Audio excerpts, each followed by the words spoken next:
तो मेरे भतीजे हुए, आज हमने इनको हार पहनाया है क्योंकि ये बाकायदगी से स्कूल जाते हैं और स्कूल से आने के फौरी बाद ट्यूशन जाते हैं, क्योंकि बच्चों के लिए बड़ा मुश्किल होता है, मुसलसल आप उनको एंगेज रखते हैं।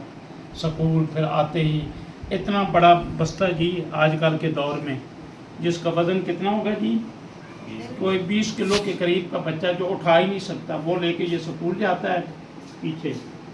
और हमारे ज़माने में तो जो बस्ते होते थे वो बिल्कुल हल्के से होते थे, इसलिए हमने आज इनको अप्रिशिएट किया है जी। आप क्या कहेंगे जी, ज़रा फरमाइएगा, आप बताइएगा। आप स्कूल कितने बजे जाते हैं जी? सुबह 6 बजे। एक्सीलेंट, अच्छा, वैसे वाह भाई वाह, सुबह 6 बजे तो आप जागते होंगे। 6 बजे स्कूल का तो टाइम नहीं है। 8 बजे 7 बजे ये जाते हैं, क्योंकि इनके स्कूल की जो टाइमिंग है वो 7:15 बजे है। और फिर आप वहाँ कितने बजे आते हैं जी? 1 बजे।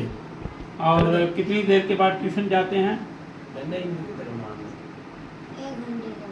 1 घंटे के बाद ट्यूशन जाते हैं। और फिर आप वापस कितने बजे आते हैं? मतलब बच्चा सुबह 6 से लेके शाम 6 तक 12 घंटे एंगेज रहता है 20 किलो के बस्ते के साथ।